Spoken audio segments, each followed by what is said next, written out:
and saves the day.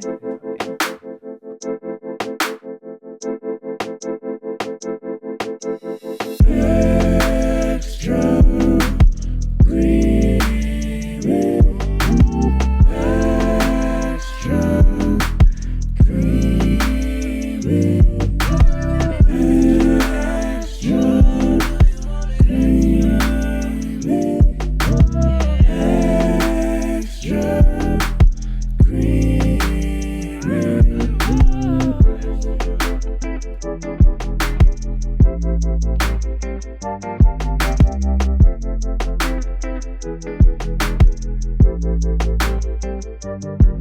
Okay.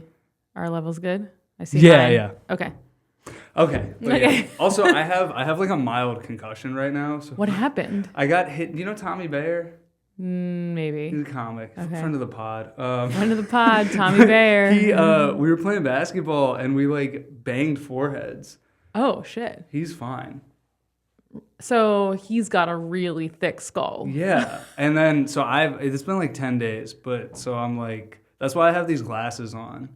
But It's also like, I think I do just kind of look like a guy who would wear these glasses anyway. I thought those were your normal glasses. That's what everybody's been thinking. Do you not need glasses to see? I do. Oh, okay. These aren't prescription though. Then what? Oh. It's the pink light the pink lens are supposed to be like good for like filtering light. And are you wearing contacts under them? No, my vision's not bad enough to need contacts. Okay. I'm just like not wearing I don't wear glasses 100% of the time.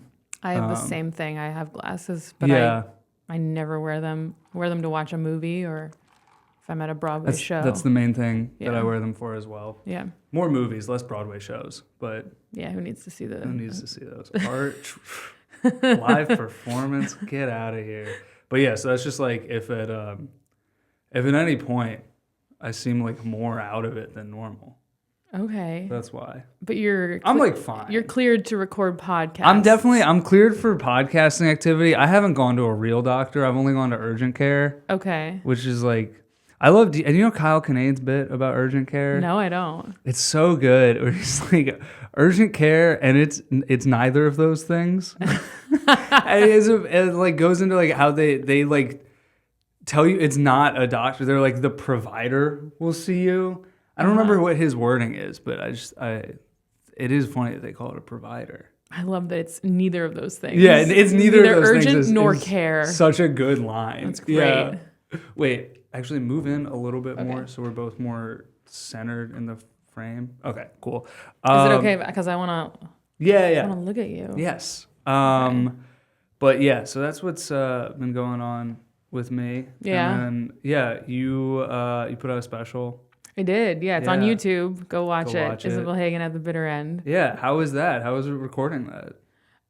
It was fun. It was a real whirlwind. I knew I wanted to record a special and was sort of starting to think about where I would do it and who would, maybe if would I get a producer, would I do it myself? And then I got this opportunity back in, I think it was April of 2025. I found out that I was going to be touring with this band for like the next 6 months. And I was like, okay, I need to... Was that band Vampire Weekend? Yes, that was the band. It's my favorite band. Oh, really? Yeah, I love them. Did you come to any shows? I went to the MSG show. Oh, I wasn't playing with them yet, but my husband was playing keyboards with them. Yeah. Okay. I hadn't joined yet, but I knew I was going to be with them for like a lot of my time for the next 6 months. So I was like, I better record this special now. So I cobbled together a wonderful crew that I knew a lot of people because I had shot a movie myself. Mm-hmm. So I was like, well, this will be easy. This is just 4 shots in one day rather than, a million shots. Right. If you can shoot a movie, you can definitely shoot a special. Absolutely. Yeah. So I just completely self-produced it, just paid for it myself and did it at the Bitter End on about a year from tomorrow. Whoa. Is when I shot it. And then it just, because I was on tour, it took a long time to get it all edited. And first it came out on Veeps in January, and then now it's out everywhere on YouTube. How long have you been doing stand-up? It'll be 11 years in August. Okay. How about you? 9 years. Okay. Yeah, but I started in Vermont. So only, and then there was COVID for a little bit. So it's been like 5 years with like a real consistency in New York. Right. But I started 9 years ago. Yeah. Okay. Yeah. You started here. I started here in August like in earnest in August of 2025. Yeah. I mean, in 2015. I was like, and did you go to Juilliard? Yes. Yeah. Okay. For the viola, not for acting. Right. You would think, oh, she's a comedian. Maybe she was an actor. Yeah. Not the case. Yeah, viola and well, I listened to your episode of Stavi's World, so now I'm trying to like ask questions that like, so because it's like the thing about like when you're doing different people's podcasts, and it's like you don't want every podcast you do to just be like the exact same conversation but with a different person. I had that with I used to do a podcast that's no longer even, I think, available to find anywhere because I tried to get rid of it. Oh, that's hard to do. It's really hard to do. You might be able to find it, and it's fine. I'm proud of it, but I kind of wanted to start fresh.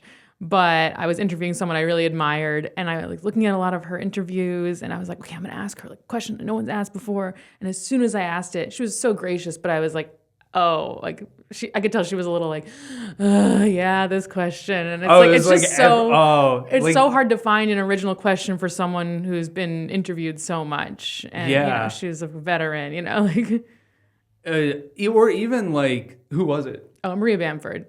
She's amazing, she wasn't not nice about it. I could just tell like, oh, I didn't find an original question. What was the question?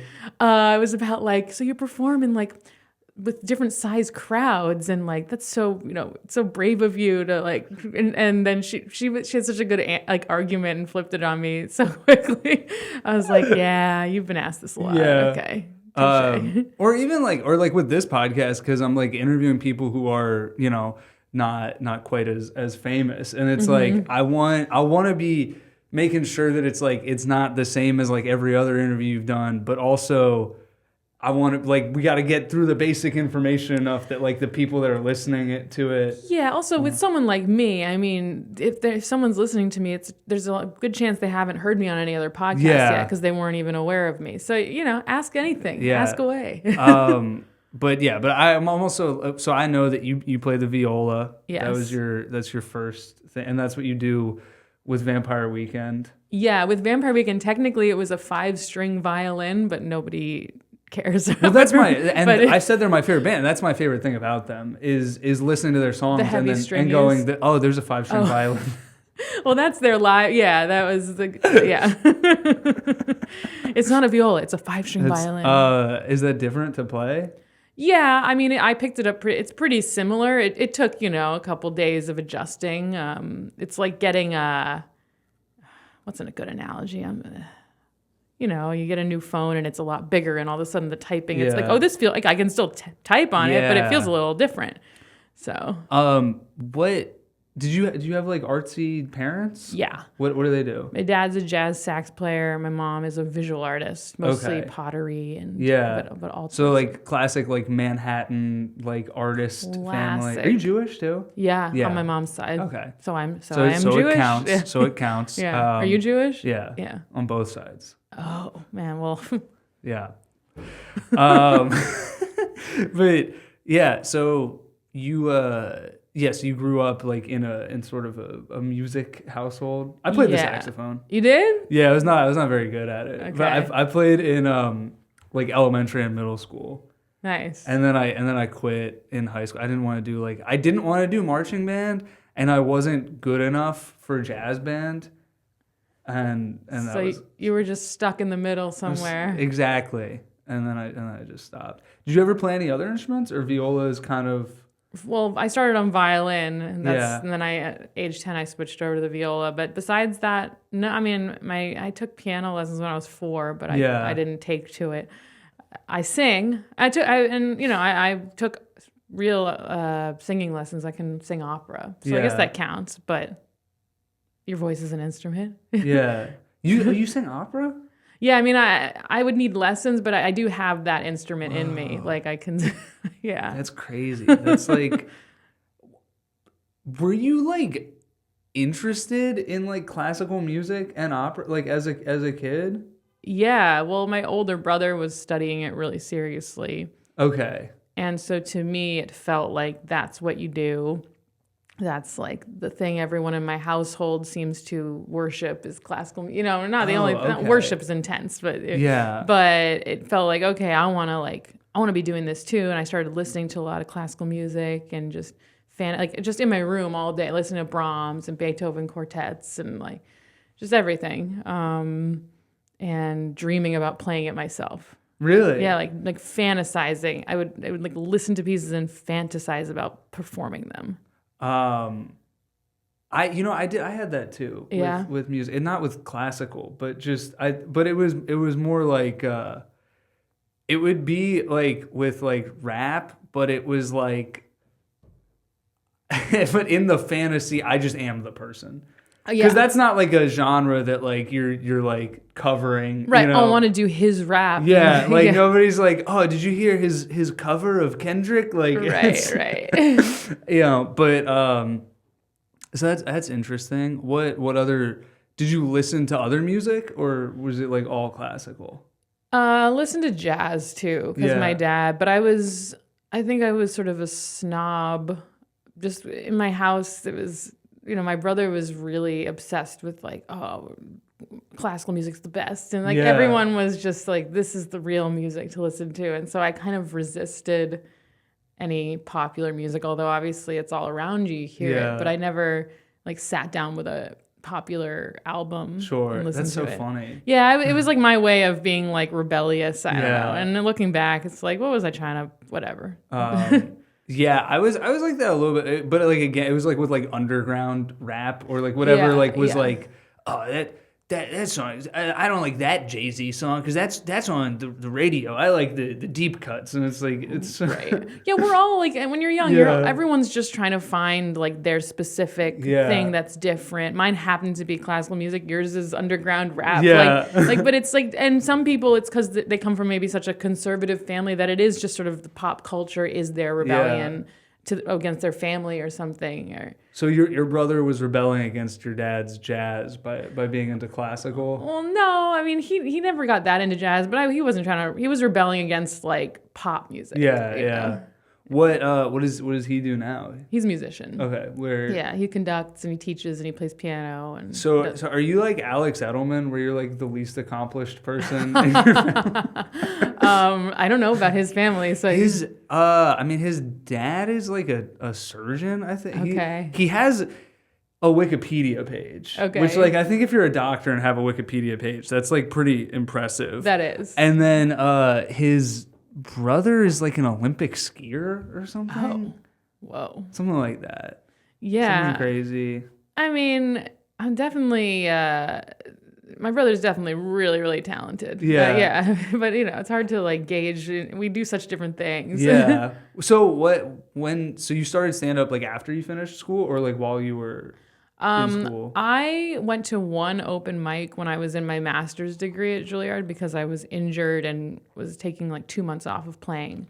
And I was in New York. So I just like went to Broadway Comedy Club and signed up for their open mic and loved it, but then didn't go back for like 6 months. Then I went to like one Laughing Buddha mic, bombed, was like, oh, I guess I can't do comedy. Didn't go back for a while. And then when I graduated that summer, I was like, I really want to do it. And just started going every day and doing the thing that you're supposed to do. Yeah.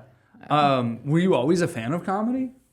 Yeah. I mean, from a pretty young age, I would look over my brother's shoulder. He'd watch George Carlin or, early Dave Chappelle. And then we'd, occasionally I'd be at some show and there'd be some sort of comedy around it. I always found it to be really just incredible and like magic. And it was one of those things where in my head I was just like, oh, that's my favorite thing. That's the most amazing thing in the world. But it never occurred to me that would be like, oh, you should do that. Oh, or you yeah. should, like, it just thought, I was just like, well, but I would never, how so could I way, do that? The way you were imagining like playing these like classical suites, like you weren't, when you would watch like Carlin or Chappelle or somebody, were you like imagining yourself doing that? A little, but it was more in like a unattainable fantasy. Like, because with the classical stuff, I was like, and I'm imagining it and it shall be, whereas comedy, it was almost like when you're a little kid and you see someone, at least for me, like, you know, winning an Oscar and you're like, oh my God, what if I won an Oscar? And you know that'll never happen.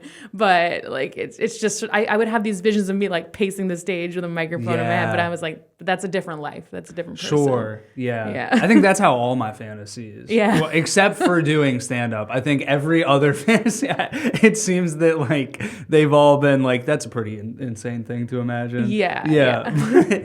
So when you started doing stand-up, like after college, did you have a feeling of like, all right, this is the thing I'm gonna do? Yeah, as soon as I was in the kind of open mic circuit and meeting people and realizing that there was sort of a trajectory, I was like, this is the most important thing to me. This is the thing that makes me want to get up in the morning. I had just a new joy in my life. Yeah. And you're still and then are you like playing music professionally at that point? Oh, yeah. That's how I was making my living. I was like subbing on multiple Broadway shows and like, so, you know, one night you're at the Lion King, one night I'm at Les Mis, or, you know, and then running downtown after the shows and barking on outside the Lantern with my viola on my back. Whoa. And like, you know, I was just sort of doing it all. But I was playing a ton of gigs just as a violist. So, okay, so I've never even heard of subbing on Broadway shows. Like, oh yeah. So what's the process for that? Like, do you get the music ahead of time? Or like how far in advance do you know you're going to be doing that? Well, someone who has the chair. So there's orchestras for different shows, and each musician in the orchestra holds that chair. Mm-hmm. And you are required, I believe, to play at least 50% of the shows, and then you can sub out the rest of them. So, you know, a lot of players, I think every player will sub out a significant amount of shows so that they can go do other things. And, right. And it's just nice to share the wealth around. Yeah. So it's kind of a nice system, I think. But so the player will say, hey, do you want to be a sub for my show? And you'll say yes. And then they send you the music and a video of the conductor. And so you just learn it and like record. So you just basically learn how to like plug and play. And then you go in and you do what's called watching the book. So you sit next to the player and just look at the score and sit there while they play the show.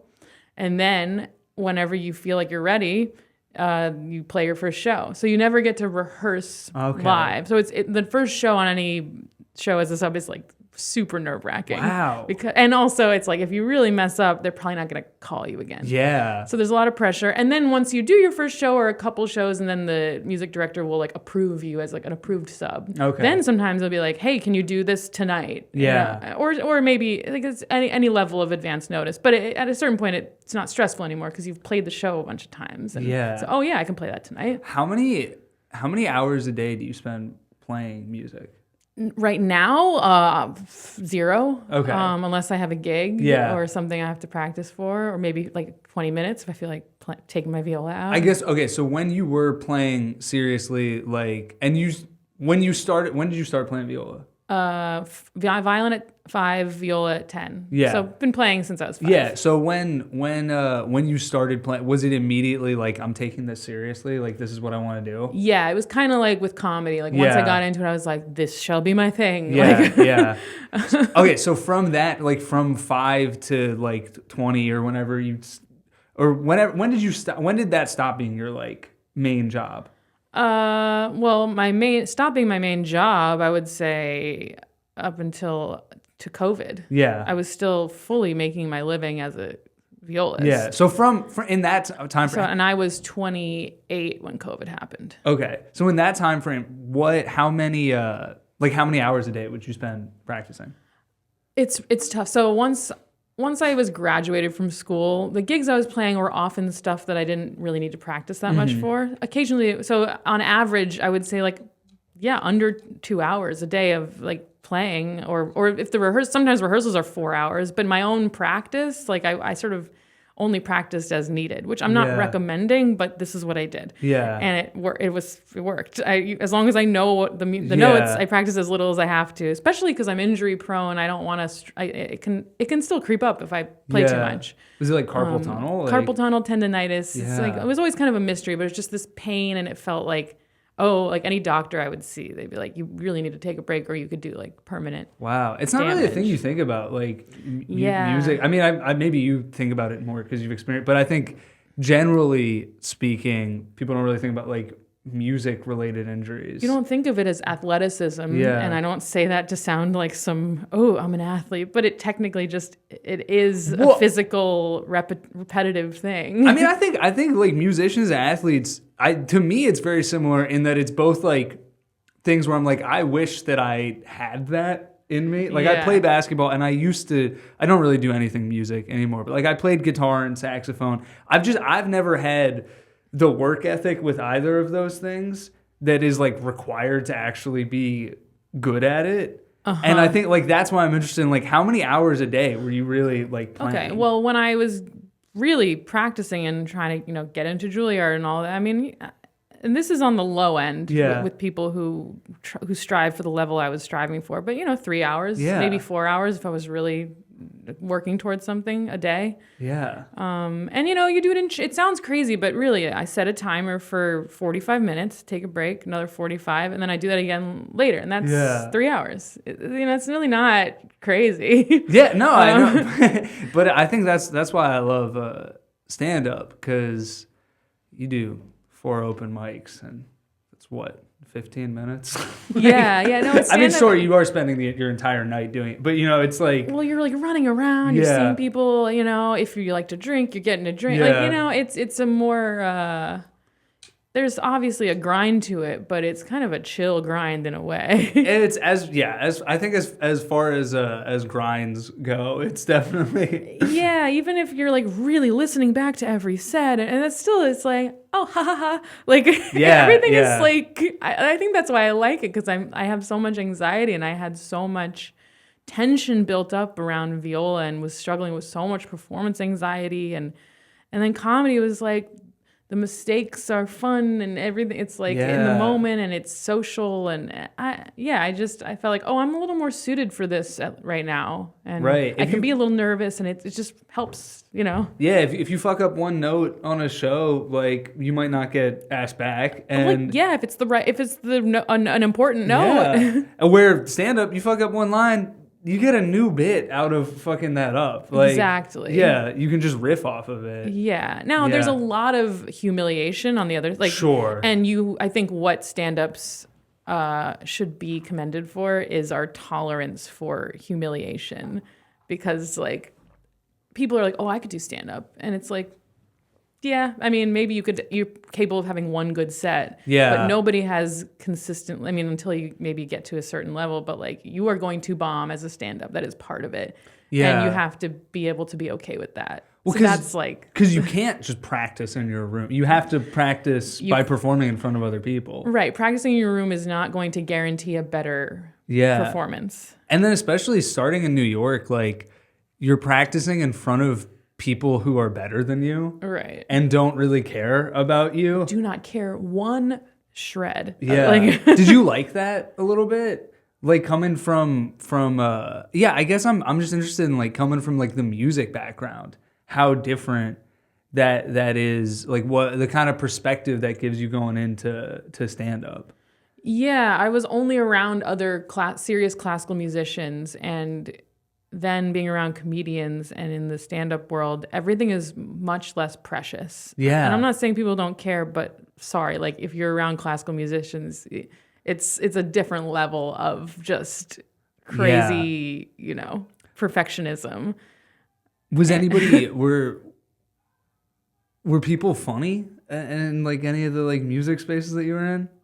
Oh yeah, I mean, I my friends and I we would like laugh a lot and make, but there's different. There were different groups of people, and I started a satire newspaper with my friend at Juilliard called The Yard. Like we did funny things. I mean, but we were the ones like goofing off and not practicing as much as we should have, and stuff like that. But no, it's not like it was joyless or anything. Mm-hmm. But it's just, I think when I started stand up, I would have music friends be like, so like what? Do you need to like prepare for your show tonight? And I'm like, well, yeah, but but I'm fine. We can still hang out. Yeah. Like there was sort of a level of like, oh, so you just go up there and It's like, kind of. Yeah, kind of. It's like, don't you need to prepare? Yeah. I'll write out my set list. I wrote for an hour earlier, but like, just give me like 5 minutes before the show, and I'll write it out. Totally. Like as long as like I just need 5 minutes. Like, exactly. Unless I'm like really trying a bunch of super new stuff. Like, I just need 5 minutes. Yeah. So what was that like putting together the special? Is it an hour long? Yes. Yeah. What was that like putting that together? I mean, I had so many jokes I loved from over the last 10 years that I was ready to give up. I also had some viola material that's in there. And so it was really fun. I was just sort of, okay, let me craft my dream set from all my favorite jokes that I have. And then I ran it at every headline show I had up until the taping over that month. I just ran the special and told everyone I'm taping a special, I'm running it. And then just did. It was very kind of just anticlimactic in that way, or the process wasn't like, all right. And I think that helped a little bit. From like the day that you said I'm gonna film a special to the filming of it, how long was that? I couldn't tell you exactly, but maybe a couple of months if you count like before I actually scheduled it, but knew that I wanted to do it. Okay. Yeah, or maybe 2 or 3 months. Okay, so it wasn't like you were like planning it like a full like year in advance. Like no, but I had been doing hours on the road, so I had different versions, and I had been doing a lot of trial and error just by the nature of headlining all that. I was really working the road. Yeah. So it kind of it was fine. When did you sort of like graduate from open mic comedian to like working the road?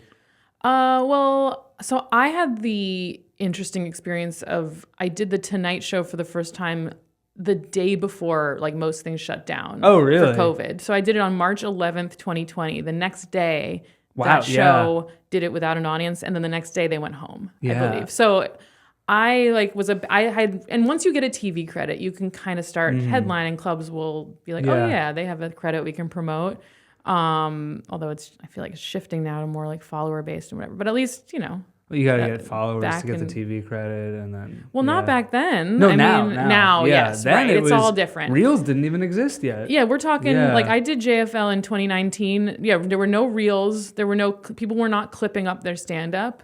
And then sort of off the heat of JFL, I got Fallon that ended up being in March of 2020. Yeah. So then once things started opening up, my manager was like, well, let's try to let's get people want to book you as a headliner, both from JFL and from Tonight Show. And I was like, okay, well, I've never done an hour, but let's just do it. I think I've got the time. And so I just started headlining. And I think there was a point where I told myself, okay, like you're a headliner now. You're not gonna, you don't need to do and I would still go to an open mic too. I don't feel like it's, I'm above it. But I told myself like, you don't need to go to mics anymore. You can use shows to try new material. Like I just sort of told myself I was on a new level just to sort of manifest it. So, but it's weird because I had all this dead space during COVID, right? Right. So it was kind of, I went from like open micer who was doing like more real shows and then got really lucky getting JFL to like Tonight Show, time off, and then like headliner on the road. Yeah. I think it was just the nature of the way the world was and the way my timing was that I kind of jumped over a period I would have had otherwise. Yeah. And what was your experience like with JFL? It was so fun. I mean, it was just, whirlwind. I don't know. Yeah. You're the first person I've had on the podcast to have like a positive experience with it. Well, actually, maybe Gary Goldman did. I don't think I asked him about it. I don't know. My set went great. Yeah. At the time I had a manager, and then out of JFL I got agents. But then then COVID hit and everything shifted. So I can't really speak much to the result of it, although surely it helped. But I think because everything just kind of fell apart in the world, I'm like, well, at least I got to do JFL, and like it was, for me it was so special. I mean, I was only like 5 years in or something, not even. So I just couldn't believe I was there. I was just so grateful to be there. I felt like, I'm not supposed to be here, but like, okay, Do you still feel like that? Like when you did Fallon a second time recently? A third time. Not to brag. My third time. Do you still feel like that? Like, oh my God, this is so great. Like, I'm not even supposed to be here. Like, do you still have that sort of appreciation for it? Or are you more like, no, this is what I'm doing. I'm supposed to be here? A mix. I definitely will always maintain the gratitude. Like if I don't, I'm dead. Like Sure. you gotta just, we're all so lucky for any of that because it is really competitive out there and we're just really lucky. But I do feel like very proud of my abilities as a stand-up comedian. I don't know. And I feel like because of the viola aspect, some people maybe forget that I like really take joke writing seriously and like my special, sorry, this is like the most cocky I'll be on the show, but like my special, the first 20 minutes is just stand up. Yeah. And it's like stand up I'm very proud of. And it's like, yeah, I can like tell, like, Right. I want to like shake people and be like, I write jokes. Like, you know, so I feel like I deserve to be here, but also so do a lot of other people. So I'm very grateful. Yeah. You know? Is there any part of you that feels like, oh, I deserve more? Only in very specific, it's situation based. Yeah. And I mean, this is what the podcast is about, right? Like, I don't look at my life and think like I should have more money. I should be more like whatever, getting these opportunities more often. I don't really live like that. But there's certain times where I don't get something and I'm like, really? Come on. Like, I wanted that. I deserve it. But we all have that. Right. I think. Or I think so. Definitely. I think anybody would be lying. Yeah, I get jealous. Like I'll see a list and I'm like, why didn't I get that? So in those situations, I feel it. Yeah. I feel that way about Joe List. Yeah? Yeah, every time I see him, I think, why didn't I get that? Why didn't I get that? He should be mine. But what's been touring with Vampire Weekend? What's that like? It was super fun. I mean, the tour ended in November. Yeah. So I think people sometimes think I'm still like touring with them, but I'm not. Just really fun. It kind of felt again like, oh, I really like weasel my way into this. Like, okay, like what a cool opportunity I get to. What a thing I get to experience that I didn't think I would get to experience in my life. Right. With like playing for like on that level, like for thousands of people and like the energy from that. And because even if I made it as a comedian where I'm playing for thousands of people, it's still just like a different energy being like a rock star. Yeah. You know? And they're like one of the few like real like bands of that level right now. They sold out MSG. They can sort of do whatever they want. And they're great artists and great people. Yeah. What was your favorite song to play with them? Well, the song I got to like show off and jam out to was Sympathy. Yeah. They had this arrangement of it that was so obviously I'd have to like say that in a way. Although there's certain songs I just loved. So I was just happy to be which ones? I love Gen X Cops. Yeah. I love Harmony Hall. Capricorn. I loved I don't know. I like honestly they're a good band. I'm not like that into bands and current music, but like I'm like, oh, I actually do like their music. Yeah. Once I like got into it, and once I started dating someone who was playing with them, also I was listening more. I was like, oh, this. Yeah. So your husband has been playing with them for a long time? Since like 2018, I want to say, like as their touring keyboardist. Yeah, and then. What they just needed a 5-string violinist. And mid tour. He was like, I got one. Well, I got one at home. I knew them all, and I had played with them before on like specific TV appearances where they wanted like an extra singer or an extra string player. Yeah. So I think because we had literally played together before, and the familiar, it just sort of made sense, and a need arose, and I filled the need. Yeah. Did you meet Rashida Jones? Yeah. What's she like? So nice. That's cool. That's cool. Yeah. Yeah. I feel like it's like, the Chris Farley talk show, the SNL sketch? No. Or it's like him interviewing Paul McCartney and he's like, remember when you were in the Beatles? And he's like, yeah. And he's like, oh, that was so cool. That's how I feel, right? Yeah. So you met Vampire Weekend? Yeah, it was pretty cool. Oh, that's so cool. Yeah, man. That's how I do when I do crowd. Like I'm really bad at crowd work. That's how I am with crowd work too. It's just like, what do you do? I'm a teacher. Cool. Yeah. I've always made it like a bit like. Yeah. Well, that was great. Are you glad I did crowd work, you guys? How much crowd work do you do? Like none. Yeah. Or if the crowd is being weird, you have to adjust and ask what's going on, and you try. occasionally I'll ask the crowd a question, and but I would be lying if I said that I wait. I was like, I'd be lying if I said that doing crowd work wasn't only because I'm hoping that there might be like a clippable moment. Yeah. Because that it's become is a big thing. Yeah. I don't, if you like great crowd work clips, that's gold for social media because you're not Yeah. burning any material. But I think I don't want to do crowd work. People just like it more. I think And it's yeah. I think that it's not even just the burning material aspect. It's like you can post like a great joke and it just doesn't do the same. I don't It depends on the joke, but yeah, I know what you mean. There's a certain virality that comes from like a great spontaneous moment where people are like, "Oh my God, I can't believe that happened." Yeah. Whereas with the joke, they have to just be like, "What a great joke!" You know, it's a little Right. less of I know. a shock. Do you know Michael Good? Yeah. Yeah, he posted something the other day that was like putting stand-up content online is like it's so ridiculous. Like I'm captioning my own videos with "he said what?" right. That's so funny. Who are some of your favorite comics? Like both like before you started and now. Okay, well, friend of the pod, Gary Goldman. Yeah, he's great. He's one of the so top. good. Maria Bamford, friend of my old pod. Joe List, who we talked about. Yeah. And Todd Barry and George Carlin. Enemy of the pod. George Carlin, yeah. He refuses to do it. I've been emailing him so much. It's crazy.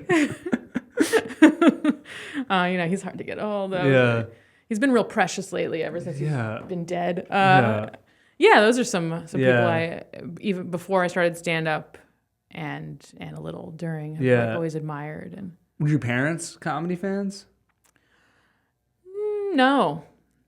I'm going to say no. Yeah. Yeah.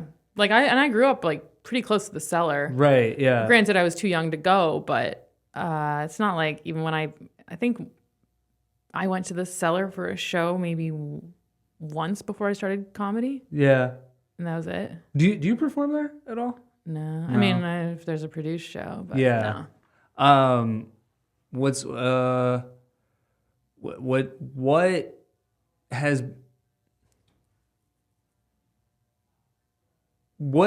been the difference like between or no, wait. Sorry. You've done some like short films and like acting. Yeah, talk about that. Sorry, I said I have a concussion. Look, you have a concussion. You have every excuse. Yeah. No. Talk about filming. Okay, so yeah. I'll just tell you what happened. So, started stand up. No aspirations to be a filmmaker or an actor or anything like that. I just loved stand up so much. It's all I wanted to do.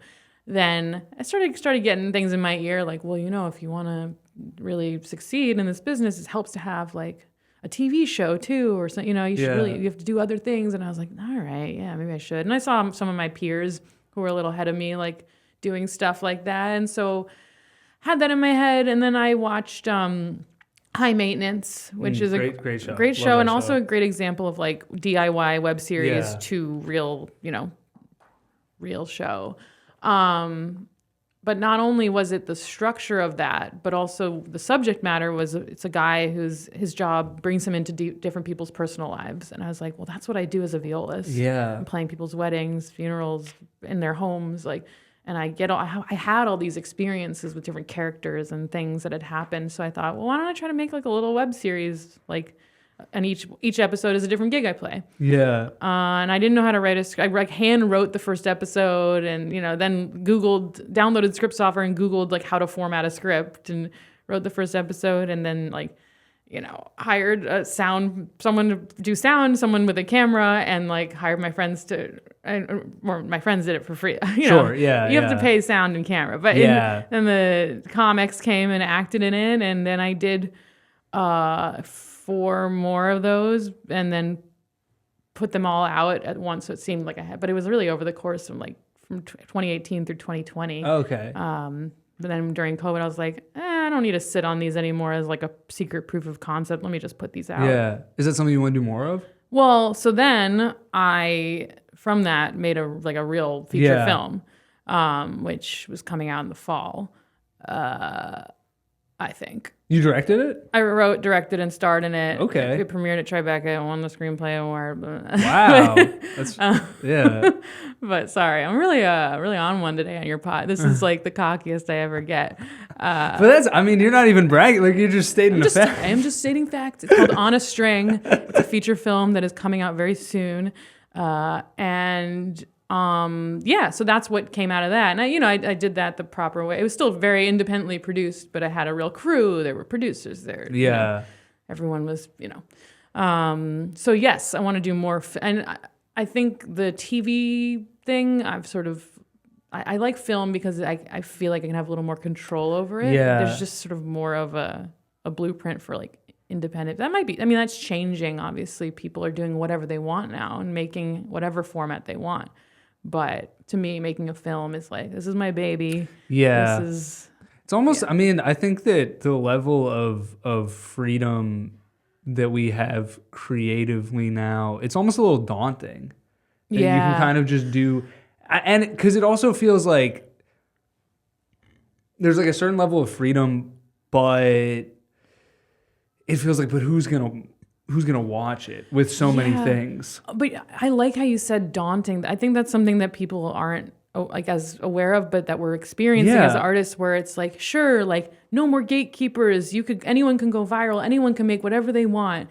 But then it's like too much possibility, and you get kind of like stuck. There's like a paralysis of choice. Yes, and completely. It's really overwhelming, and it feels like more than ever, it's all on me. Like, you want a career? Well, go get that. And I'm like, well, okay, but like I also need to like sleep. Yeah. Whereas if they're gatekeepers, it's sort of like you knock on the door, they say yes, then or they say no, and you're like, well, I tried. It's like, all right, I'll try a different thing. Yeah. And it also felt like with like the gatekeeper, it's like, I think it's in some regard we kind of need that, because I think most of us as artists, we don't have like the skills of like making stuff happen in the same way that that's why these industry jobs exist. That is why executives exist, because they're like, in an ideal world, it's like, all right, I have this idea, but I don't know how to make it happen. And they're like, all right, we'll help you make it happen. Right. And of course there's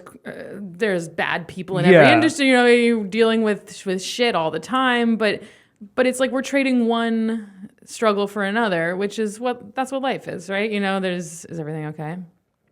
Have we not been recording any of this?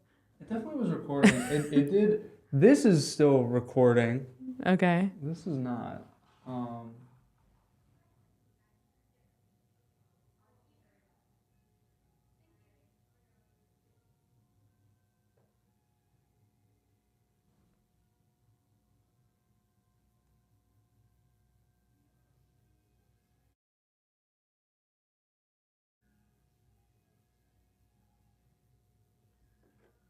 Okay. Well, now it's recording again. Where do you think it stopped? That's a great question. Why don't we start from we can do like a fresh start of something in case, but. We're talking about gatekeepers. Yeah, we were talking about gatekeepers. I wonder if the video audio is still going to be. Who knows? Probably. Whatever it is, I'll cut together. It's all I'll cut something. editable. It's all editable. Yeah. It'll be what it. It'll be what it'll be. Yes, exactly. We were talking about gatekeepers. Who's your favorite gatekeeper? Yeah, Why aren't you more of a gatekeeper? Yeah. That's the new podcast. I feel like it'd be a hilarious show to have just a gatekeeper podcast, like get people who are gatekeepers on. Yeah. Who are the gatekeepers though? I don't even know. Right. I guess it's like all the tech lords. It's Zuckerberg, right? Like, well, I guess he's the TikTok ultimate guy. I don't know. Who even owns TikTok anymore? I don't. Didn't Larry Ellison buy it or something? Did he? Yeah. I'll get that guy on. Get him on. Yeah. He seems so cool. Let's get this viral clip on TikTok of me saying Larry Ellison seems so cool. Yeah, right. But yeah, we were talking about how it's daunting there's a paralysis of choice. Right. Like some people say, oh, well, it's never been a better time to be a creator because you can bypass a lot of gatekeepers. Yeah. But the flip side of that is just how daunting it is that, go do it. Okay. Like, right. And it's also like, you can bypass the gatekeepers if you have the time and money to do that. And you will always encounter a gatekeeper at some point because, like, I mean, the ultimate was, do people engage with it? Do they like it? Do they, that's a gatekeeper in itself. I mean, you can't, it's just shifting where the gatekeeping is. And it'll never be no gatekeeping.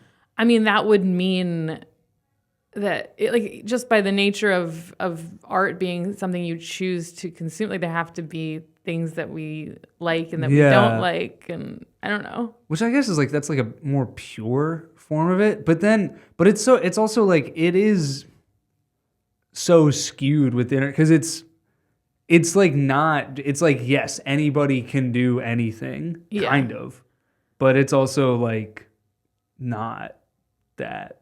Right. I don't know. Am I making any sense? You're making sense. I mean, it's the sort of feels like the idea of being an artist just for yourself versus for people. Yeah. Like, unless you are completely okay with creating in a vacuum and potentially having only like your mom look at your stuff or your partner, you are going to encounter some sort of gatekeeping. Because I don't know. So why aren't you more famous? Why am I not more? Well, I don't know if I've done anything that warrants fame yet. Okay. I have like a reasonably impressive resume. I've made one film that won a couple awards. Which ones? Won the best screenplay at Tribeca. It also won best narrative feature at Naples International Film Festival. So I have that. I have a few late night sets. How many? 3. And I have played with some really like impressive musicians over the years, but I don't know, like, does that really warrant fame? Yeah. Do you want to be famous? Yeah. Okay. I'm skeptical of anyone who is doing things publicly that says they don't want to be famous because I don't know, you wouldn't be doing this. And of course, there's aspects of fame that I genuinely know I would not enjoy as an anxious person. And sure, if I could pick my perfect level of fame, I would not pick the highest one. Yeah. I would pick like, I'm not going to cite anyone's specific fame because I don't want to offend someone and they'd be like, oh, they think I'm less famous, sure. And they listen. They listen. Yeah. They listen to this. Whoever it is, they listen. But I wouldn't want like Kardashian level fame. Like I just know I would not enjoy that. Yeah, that seems like a nightmare. But there's so many levels of fame under that seem really fun and grant you the ability to keep making the work you want to make and feels good, So yeah, I would want to be a certain level of famous that is more than what I am now, which arguably is 0. So I think here's a level of fame I think would be fun. That famous enough to sit courtside at a Knicks game, but they have to show my name for people to know who that people be like, who is that? That people like have to look it up. That not everybody's like famous enough that I'm there, but not everybody knows who I am. But this is also a sign of the times because I also, my other answer to your question, why I'm not more famous is, are people really getting famous anymore? Yeah. Because you have someone who is, again, famous enough to, has enough industry heat to get courtside tickets and to be singled out. But not only do they put their name, they put what they do. I don't need to know. If they say comedian, it's like, I don't, that's a sign that they're not famous enough to be there. Right. They're not, Leonardo DiCaprio doesn't. Right, like, look, putting the name is fine because sometimes they have a hat. It's like, who is that? Yeah. Oh, it's Leo. Okay. But they don't need to say award-winning actor. That's true. But when Sam Morril, they do say comedian. But it's because, Leo got famous in a time when I think we had more like movie stars and like, I just think that's going away. And we just are, there's so much more competition for people's attention. So of course there are people who rise above that now still, like Taylor Swift or maybe like Olivia Rodrigo, like certain, like especially singers, I think. Singers definitely.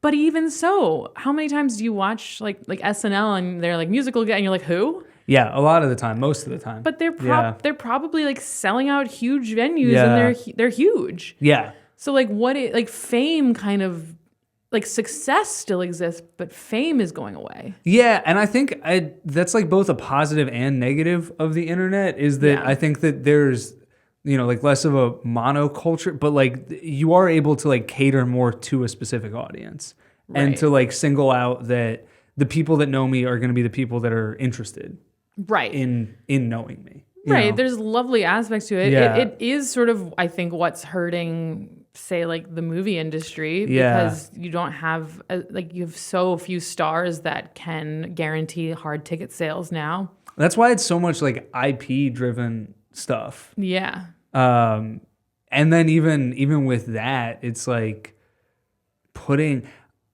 like, I wonder if like, are there more people going to see Mario because it's Chris Pratt? Yeah, I don't know. I don't know. Like, who is that for? Right. Yeah, because the kids don't. The kids don't care. Like, oh, Chris Pratt, God, I saw the new Mario movie. It was so bad. Oh, I don't really? know why. Not that I was expecting something. Because your inner child wanted to see it, maybe. No, I had friends whose inner child wanted to see it. Oh, sure. I was not even, because I'm not even like a video game person, so it didn't even. I think it didn't even work on like a nostalgia level for me, because I've like never played. I have, but it didn't even work on that level. Do you think that your career has been helped or hurt by the fact that you look like Greta Gerwig? Oh, that's a good question. I don't think it's been helped. Yeah. But I could not say with confidence that it's been hurt. I think most people probably don't care.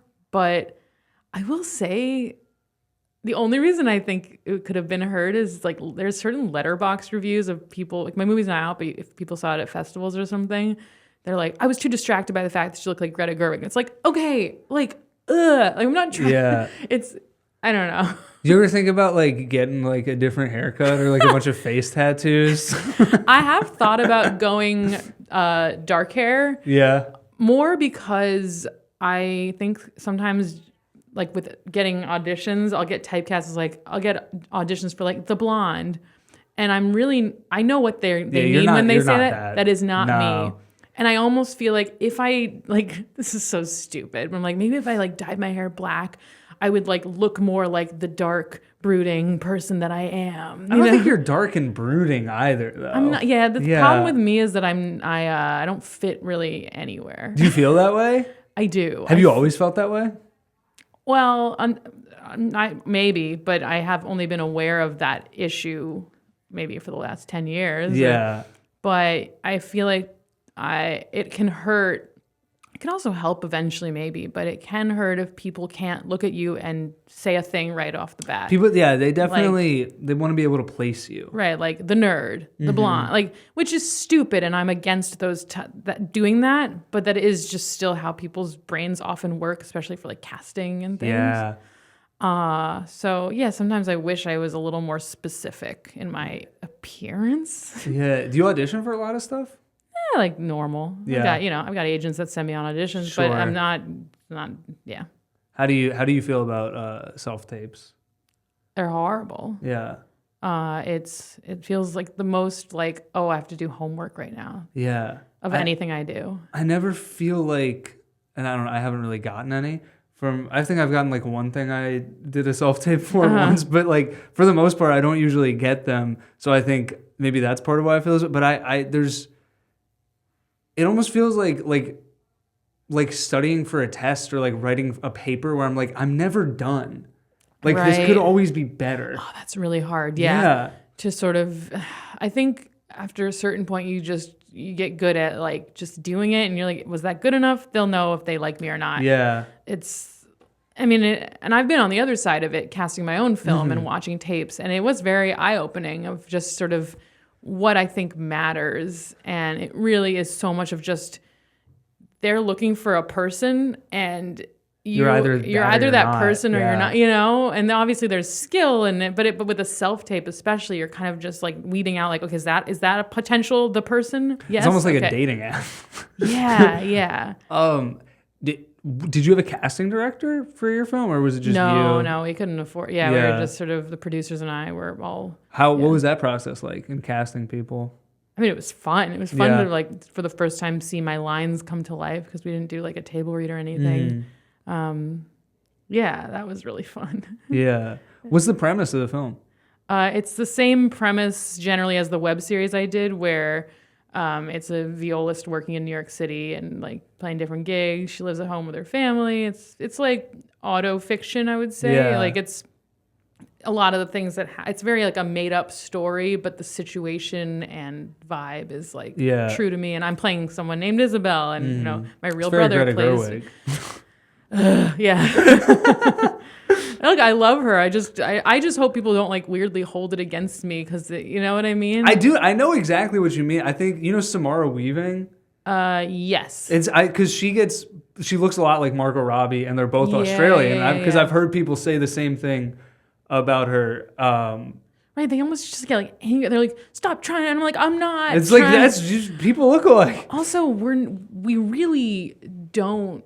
She has such a really interesting way of talking, and like I don't think we even like sound alike. I don't know. I feel like we're actually pretty different.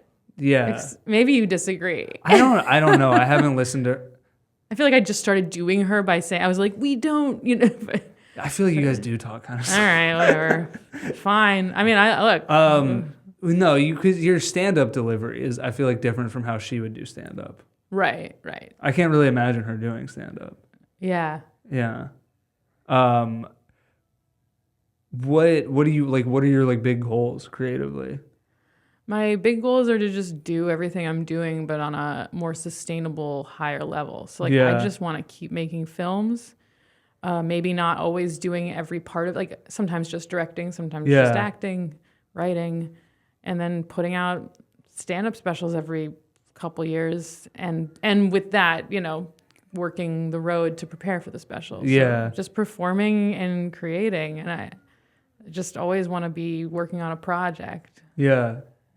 That's cool. I think that's kind of the main goal if you're doing anything creative, is to just keep doing it. I'm not waiting for some sort of break that would allow me to stop doing any of the work that I'm currently doing, except the work of like emails and social media. Sure. That could definitely be outsourced, like an assistant. But the creative work I'm doing, like, I'm not looking to be freed from any of that. I love it all. The thing that stresses me is that sometimes I feel like, am I going to be able to keep doing this, or without having to have another job kind of thing? Do you edit your own clips for social media, or you have somebody else? I used to edit them. Now I just pay a friend. I mean, I do outsource that, but I'm doing the posting, I'm doing the engaging, and it's still, that itself is still a ton of work. Yeah. And it also, I mean, it's tough because like social media, that's a real, I guess like catch-22 thing of like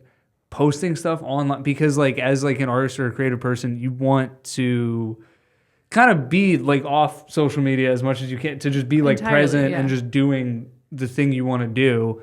But then you like have to be on social media you have to post stuff and comment on stuff and like share stuff and like, DM shows. And well, that's the toughest thing, because if I get DMs for shows, podcasts, like, and I try to be diligent about making sure they have my number, but like you as a comedian, you really need your DMs. Yeah. And unfortunately, there isn't really like a good, like, Facebook has a separate messenger app, but Instagram, like, there's the business suite app, but it's really glitchy, and like, it's really hard as a stand-up particularly to like outsource it all. Yeah, especially, I mean, there like have been times where I get a DM an hour before the show, and like somebody dropped, and it's like, oh, if I didn't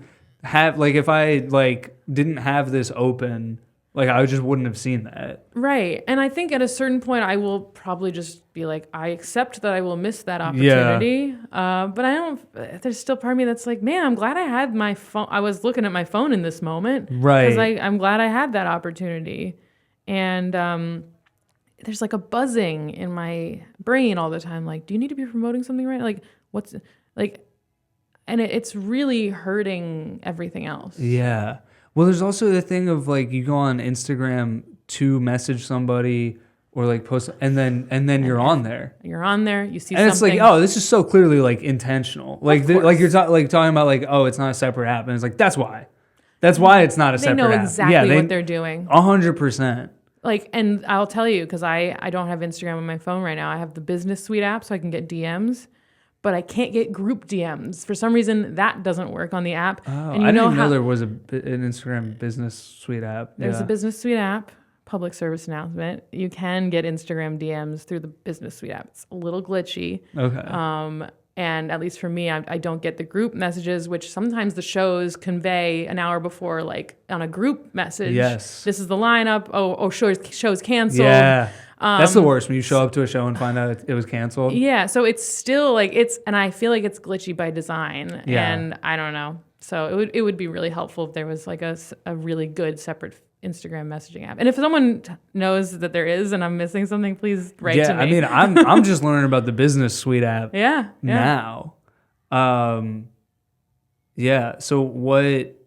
what is next? You shot the film, you shot the special, you did the tour.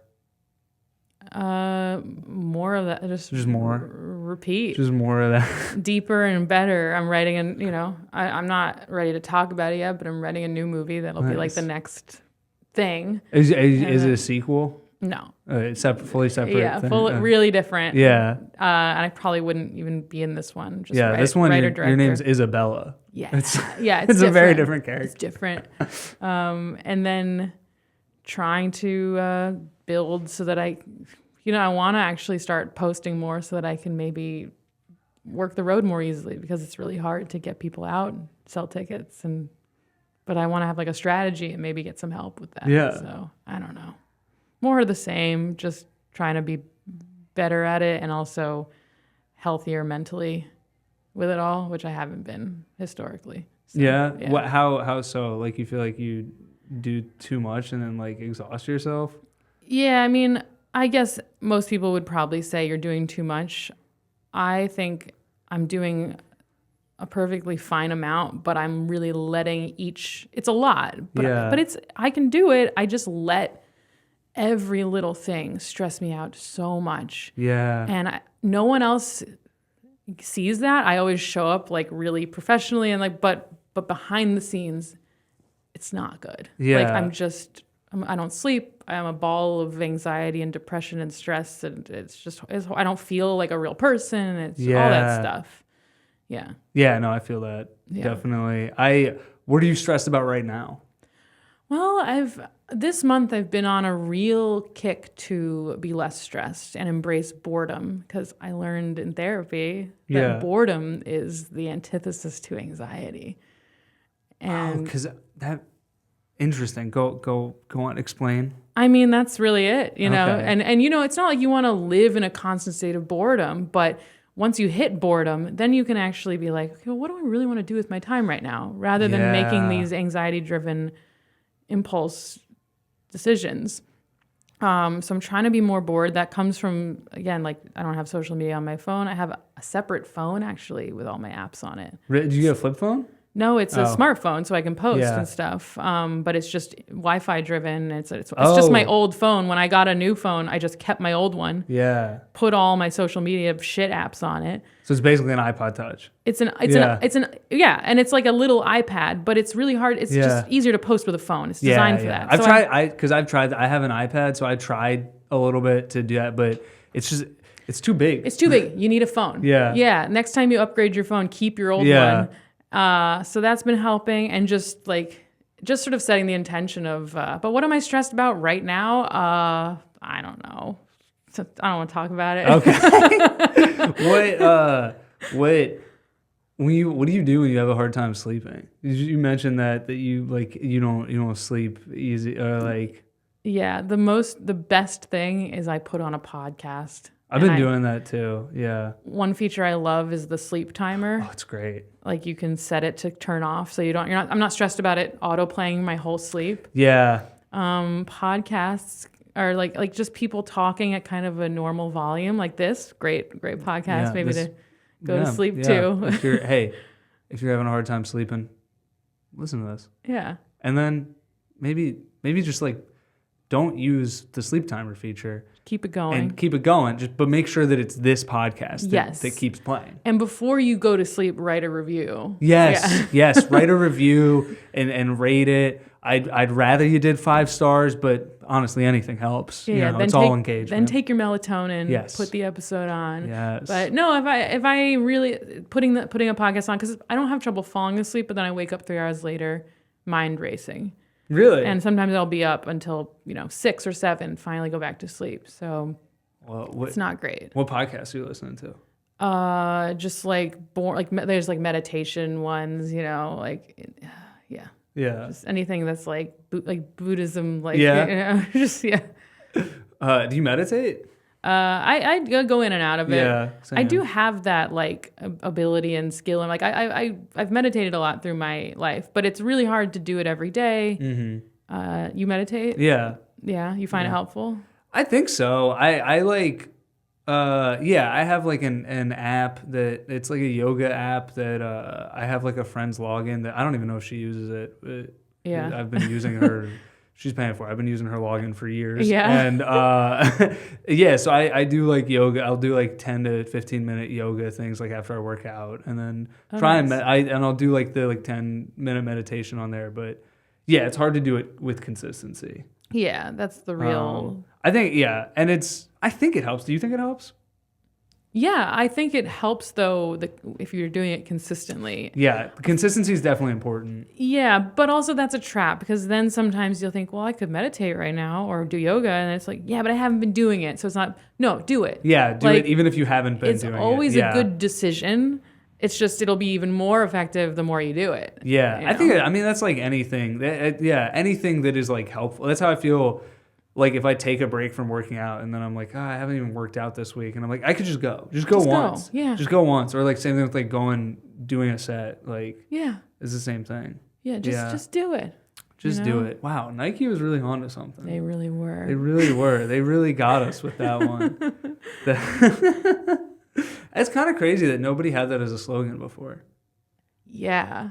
It's so obvious. They really nailed it, knocked it out of the park with that one. It was almost too obvious. Yeah, maybe that's why nobody did it. The elusive obvious. Yeah. Until Nike came around. Yeah.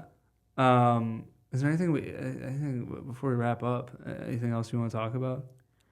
No. Yeah, I mean, I guess there's Israel.